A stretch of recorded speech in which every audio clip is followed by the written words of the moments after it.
प्रधानमंत्री नरेंद्र मोदी की अध्यक्षता में कैबिनेट की अहम बैठक आज। जम्मू कश्मीर में उद्योगों के विकास के लिए बड़े पैकेज को मिल सकती है मंजूरी। सुबह 10:30 बजे होगी मीटिंग। ओबीसी पर बने आयोग पर भी बढ़ सकता है कार्यकाल। 29 जनवरी से शुरू हो सकता है संसद का बजट सत्र। 1 फरवरी को आम बजट पेश होने की संभावना। संसदीय मंडल मामलों की मंत्रिमंडलीय समिति ने बजट सत्र की रूपरेखा तय की। आज कैबिनेट की बैठक में लग सकती है अंतिम मुहर। ब्रिटेन के प्रधानमंत्री बोरिस जॉनसन ने रद्द किया भारत दौरा। मुख्य अतिथि के तौर पर 26 जनवरी को गणतंत्र दिवस समारोह में शामिल होना था।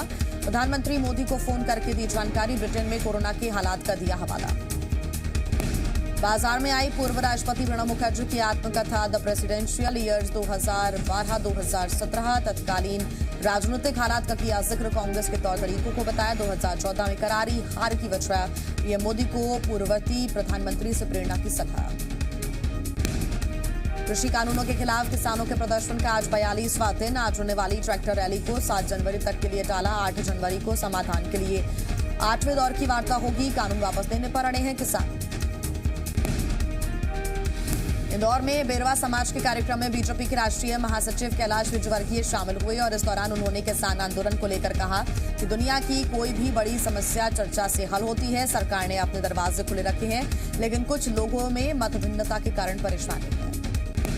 मकर संक्रांति पर शुरू हो सकती है देश में कोरोना वैक्सीनेशन की प्रक्रिया। इमरजेंसी अप्रूवल के 10 दिन बाद शुरू हो सकता है वैक्सीनेशन देने का काम। स्वास्थ्य मंत्रालय ने कहा, हम पूरी तरह से वैक्सीनेशन को तैयार। उत्तर प्रदेश में कोरोना की रोकथाम के लिए योगी आदित्यनाथ के कोशिशों की टाइम मैगजीन ने की तारीफ। मुख्यमंत्री ने वैक्सीनेशन पर भ्रम फैलाने वालों पर सख्त कार्रवाई के निर्देश दिए। कोरोना पर भ्रम फैलाने वालों को एक बार फिर आईसीएमआर ने दिया जवाब। तीसरे ट्रायल से पहले कोरोना वैक्सीन को मंजूरी की बताई वजह। वैक्सीन पर मिलकर काम करने का सीरम इंस्टीट्यूट और भारत बायोटेक का ऐलान।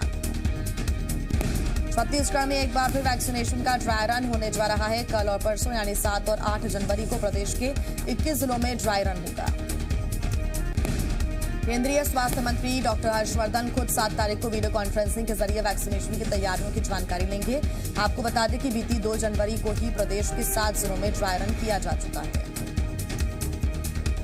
छत्तीसगढ़ में पिछले 24 घंटे में कोरोना के 1021 नए मामले आए सामने। वहीं 1492 मरीज स्वस्थ होकर डिस्चार्ज हुए। छत्तीसगढ़ के सीएम भूपेश बघेल 2 जनवरी से लगातार जिले के दौरे कर रहे हैं और इसी कड़ी में सीएम बघेल आज सूबे के सबसे नए जिले पेंड्रा गुरेला मरवाही का दौरा करेंगे। सीएम बघेल आज उस जिले को 13 करोड़ 30 लाख रुपए के विकास कार्यों का तोहफा देंगे। जानकारी के मुताबिक मुख्यमंत्री भूपेश बघेल 8 करोड़ 54 लाख रुपए के विकास कार्यों का लोकार्पण और शिलान्यास करेंगे। वहीं 4 करोड़ 68 लाख रुपए से बने सरकारी आवासों का भी लोकार्पण करेंगे। इसके अलावा सीएम बघेल हितग्राहियों को सहायता राशि के चेक और सामानों का भी वितरण करेंगे। छत्तीसगढ़ की भूपेश सरकार एक तरफ धान खरीदी के मुद्दे पर केंद्र सरकार को घेरने में लगी है, तो वहीं सीएम लगातार हर जिले में जाकर मोदी सरकार को घेर रहे हैं। तो दूसरी तरफ छत्तीसगढ़ बीजेपी इसी मामले में राज्य की भूपेश सरकार के खिलाफ मोर्चा खोलने की तैयारी में है। खबर है कि धान खरीदी में अव्यवस्था और बारदाने की कमी के मामले में बीजेपी 13 जनवरी को बड़ा आंदोलन करेगी, जिसकी तैयारी के लिए कल यानी कि 7 जनवरी को सभी प्रभारी अपने अपने जिलों में बैठक करेंगे। जिला स्तर पर होने वाली इन बैठकों में प्रदर्शन की रणनीति बनेगी। छत्तीसगढ़ बीजेपी प्रभारी डी पुरंदेश्वरी मंगलवार को महासमुंद जिले के दौरे पर रही। बीजेपी दफ्तर में उन्होंने प्रदेश पदाधिकारी कोर ग्रुप के सदस्य, जिले के पदाधिकारी, सांसद, पूर्व सांसद और पूर्व विधायकों की बैठक ली। डी पुरंदेश्वरी ने हमला बोलते हुए कहा कि छत्तीसगढ़ में जब से कांग्रेस सत्ता में आई है तब से लोग परेशान हैं। कांग्रेस बेरोजगार युवकों को 2500 रुपए का भत्ता नहीं दे रही है। कांग्रेस ने पेंशन की राशि 350 से बढ़ाकर 1500 रुपए करने का वादा किया था, लेकिन इस पर कोई कार्य नहीं हुआ। एक तरफ सरकार शराबबंदी की बात कहती है, तो वहीं दूसरी तरफ ऑनलाइन शराब मुहैया करा रही है। भोपाल में हुई शिवराज कैबिनेट की बैठक में लोक सेवा की समीक्षा के दौरान तय हुआ कि मूल निवासी प्रमाण पत्र और आय प्रमाण पत्र अब घर बैठे बनेंगे। लोक सेवा से जुड़ी ऐसी 550 सुविधाओं की अनुमति 7 दिन में देनी होगी। अगर संबंधित अधिकारी ने आवेदन पर संज्ञान नहीं लिया तो 8वें दिन अपने आप ही कंप्यूटर के जरिए अनुमति मिल जाएगी। इसके साथ ही फैसला लिया गया कि मिलावटखोरी रोकने के लिए माफियाओं पर कार्रवाई जारी रहेगी। वहीं कॉलेज खोलने पर भी फैसला लिया गया है, जिसके तहत 20 जनवरी से सभी कॉलेज में क्लासेस लगेंगी और 50% छात्रों को बुलाया जाएगा। भोपाल के कोलार डैम में कल शिवराज कैबिनेट की बैठक हुई। इस दौरान सीएम शिवराज सिंह ने मंत्रियों को बेहतर काम करने के टिप्स भी दिए। मंत्रियों के साथ विस्तृत चर्चा में सीएम शिवराज सिंह ने बेहतर काम करने के लिए रिलैक्स और फ्रेश रहने की सलाह दी है। शिवराज कैबिनेट की बैठक में आत्मनिर्भर मध्य प्रदेश को लेकर मंथन हुआ। मध्य प्रदेश सरकार के पीडब्ल्यूडी मंत्री गोपाल भार्गव ने कैबिनेट बैठक के बाद जी मध्य प्रदेश छत्तीसगढ़ से बात की। उन्होंने कहा कि 1 साल में मध्य प्रदेश आत्मनिर्भर दिखने लगेगा। स्कूल शिक्षा मंत्री इंदर सिंह परमार ने जी मध्य प्रदेश छत्तीसगढ़ से बातचीत में कहा कि मध्य प्रदेश में जल्दी शिक्षकों की स्थानांतरण नीति आएगी। उन्होंने कहा कि शिक्षकों की स्थानांतरण नीति ऐसी बनाई जा रही है जिसमें कोई भी स्कूल, कोई भी क्षेत्र खाली नहीं होगा और निश्चित कई सालों में इधर ट्रांसफर हो जाएगा। वहीं कमलनाथ सरकार के दौरान शिक्षकों के तबादले पर स्कूल शिक्षा मंत्री इंदर सिंह परमार ने निशाना साधा। इंदर सिंह परमार ने कहा कि कमलनाथ सरकार ने पैसे लेकर ट्रांसफर किए थे, ट्रांसफर उद्योग स्थापित कर दिया था। कांग्रेस की स्टूडेंट विंग एनएसयूआई ने किसान आंदोलन के समर्थन में रायपुर से अभियान की शुरुआत की। अभनपुर से शुरू हुए 1 रुपए और 1 पैली धान अभियान 9 जनवरी तक चलेगा। एनएसयूआई की मुहिम में कार्यकर्ता धान खरीदी केंद्रों में जाकर किसानों से 1 रुपया और 1 पैली धान मांग रही हैं, जिसे 11 जनवरी को धरने पर किसानों के पास भेजा जाएगा। इंदौर में MR10 स्थित टोल पर तोड़फोड़ हुई है। बताया जा रहा है कि पैसे के लेन देन को लेकर विवाद शुरू हुआ था, जिसके बाद 10 से 15 की संख्या में आए बदमाशों ने जमकर हंगामा किया। टोल पर खड़ी गाड़ियों को नुकसान पहुंचाया। हालांकि तोड़फोड़ की पूरी घटना वहां लगे सीसीटीवी कैमरे में कैद हो गई। खरगोन में शौचालय निर्माण की मांग को लेकर महिलाओं ने अनोखा प्रदर्शन किया, जिससे प्रशासन को तुरंत एक्शन में आना पड़ा। दसनावल की महिलाएं हाथ में डिब्बा लेकर जिला मुख्यालय पहुंचे, शौचालय निर्माण की मांग को लेकर प्रदर्शन किया।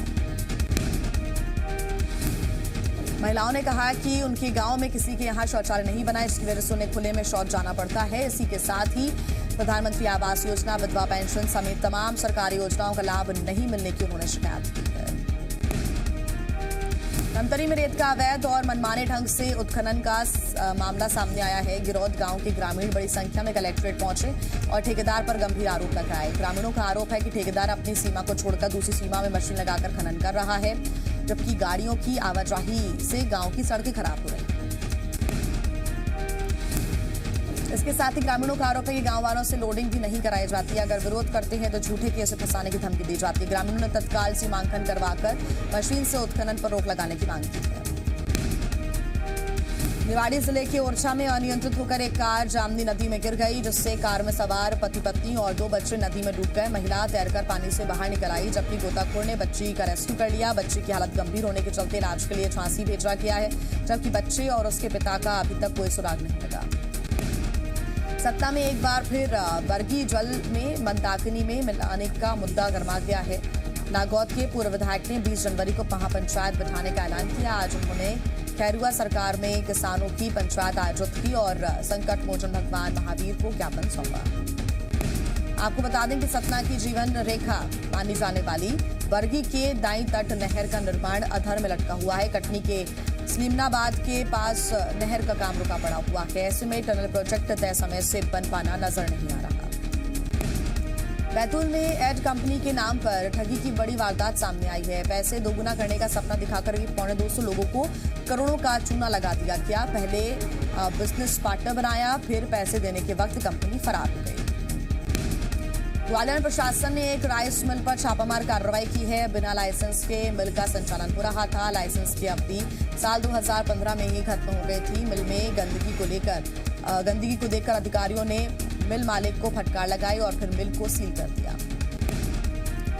सागर के गढ़ाकोटा में अतिक्रमण हटाने की मुहिम शुरू हो गई है। यहां मंत्री गोपाल भार्गव के घर के बाहर से भी अतिक्रमण हटाने की कार्रवाई की गई। घर के बाहर पौधे लगाने के लिए बनी क्यारियों को भी हटा दिया गया। इसके अलावा पालिका और पुलिस की टीम ने मिलकर पथरिया रोड और दमोह रोड से भी अतिक्रमण हटाया। जेसीबी से दुकानों के बाहर लगे टीन शेड को हटाया गया। इस कार्रवाई से अतिक्रमणकारियों में हड़कंप मचा हुआ है। आगे भी इस तरह की कार्रवाई जारी रहेगी। कोंडागांव पुलिस ने बुजुर्ग महिला की हत्या का खुलासा करते हुए आरोपी को गिरफ्तार किया। महिला की हत्या का आरोपी उसका बेटा ही निकला। पूरी घटना गोंदकेरा गांव की है। बताया जा रहा है कि मां और बेटे के बीच अक्सर विवाद होता था। आरोप है कि हरेश ठाकुर ने अपनी मां की कपड़े से गला घोंटकर हत्या कर दी। शक के आधार पर जब पुलिस ने आरोपी से कड़ाई से पूछताछ की तो उसने अपना जुर्म कबूल कर लिया। पुलिस ने आरोपी के पास से हत्या में प्रयोग किया गया कपड़ा जब्त किया है। सागर जिले के बहरोल थाना क्षेत्र के बिडरुआ गांव में एक दंपत्ति का शव बरामद हुआ है। नीलेश उसकी पत्नी रेवती का शव घर के अंदर फांसी के फंदे पर लटका हुआ मिला। वहीं सुसाइड करने से पहले नीलेश ने एक वीडियो भी सोशल मीडिया पर शेयर किया, जिसमें उसने न्याय नहीं मिलने से दुखी होकर सुसाइड करने का जिक्र किया। आरोप लगाया कि उसे और उसकी पत्नी को उसके ससुराल वाले काफी समय से प्रताड़ित कर रहे थे। नीलेश ने वीडियो में कहा कि उसकी पत्नी आत्महत्या कर रही है, इसलिए वो भी आत्महत्या कर रहा है। नीलेश के परिवार वालों ने उसके ससुराल पक्ष पर संपत्ति हड़पने की कोशिश करने का भी आरोप लगाया। फिलहाल पुलिस मामले की जांच कर रही है। डिंडोरी में ट्रैक्टर ट्रॉली पलटने से 3 मजदूरों की मौके पर मौत हो गई, तो वहीं 2 मजदूर गंभीर रूप से घायल हो गए हैं। मामला जबलपुर अमरकंटक नेशनल हाईवे के बड़खेड़ा गांव का है। सूचना मिलने पर पुलिस मौके पर पहुंची और घायलों को इलाज के लिए जिला अस्पताल में भर्ती करवाया। कोरिया के गौरघाट जलप्रपात में डूबे युवक का शव 72 घंटे बाद बरामद कर लिया गया। यहां अभय पांडे नामक युवक रविवार को पिकनिक मनाने अपने दोस्तों के साथ गया हुआ था। जलप्रपात के पास फुटबॉल खेलने के दौरान वह डूब गया। अंबिकापुर से आई एसडीआरएफ की टीम ने भी रेस्क्यू ऑपरेशन चलाया, लेकिन कोई सफलता नहीं मिली। बात सीएम भूपेश बघेल के संज्ञान में आए। उन्होंने बिलासपुर आईजी को मदद करने के निर्देश दिए, जिसके बाद अंडर वाटर कैमरे से लैस टीम ने डूबे युवक का पता लगाया और शव को बाहर निकाला। इस दौरान पुलिस प्रशासन के अधिकारियों के साथ संसदीय सचिव अंबिका सिंह देव भी मौके पर मौजूद थे। अशोकनगर जिला अस्पताल में चोरी का मामला सामने आया। हमारा अस्पताल नंबर 1 अस्पताल अभियान के तहत जिला अस्पताल में रखे सामान को दुरुस्त करने का कार्य चल रहा है, जिसके लिए वार्डों को इसे सामान निकालकर बाहर रखा गया था, जिसकी रात में चोरी हो गई। सूचना मिलने पर एसडीएम और सीएमएचओ अस्पताल पहुंचे और सीसीटीवी फुटेज खंगाला।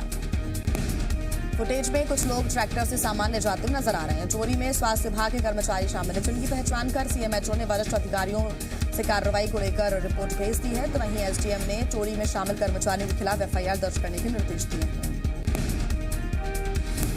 पुलिस गिरफ्त में आया भोपाल का सीरियल किलर हत्या की 6 वारदातों को अंजाम दे चुका है। आरोपी मनीराम खजाने का झांसा देकर जंगल में वारदात को अंजाम देता था। गाजियाबाद शमशान हादसा मामले में गिरफ्तार ठेकेदार अजय त्यागी का खुलासा, ठेके के लिए दिया 25 से 30% का कमीशन। मामले में अब तक 5 आरोपी लोगों को गिरफ्तार किया गया। खैबर पख्तूनख्वा में फिर से मंदिर निर्माण का पाकिस्तान ने सुप्रीम कोर्ट का आदेश। चीफ जस्टिस की बेंच ने कहा मंदिर तोड़ने वालों पर हो सख्त कार्रवाई। मंदिर तोड़ने वाले मौलवी और उसके गैंग से वसूले जाए पूरी रकम। बीसीसीआई अध्यक्ष और पूर्व क्रिकेट कप्तान सौरव गांगुली को आज मिल सकती है अस्पताल से छुट्टी। दिल का दौरा पड़ने के बाद वुडलैंड्स अस्पताल में चल रहा था इलाज। सीपीएम नेता अशोक भट्टाचार्य का दावा, सौरव पर राजनीति में आने का दबाव ज्यादा। कर्नाटक में गोहत्या बना दंडनीय अपराध। राज्यपाल की मंजूरी के बाद गोहत्या अध्यादेश प्रदेश में लागू। दोषी पाए जाने पर 3 से 5 साल तक की सजा, 5 लाख तक जुर्माने का भी प्रावधान।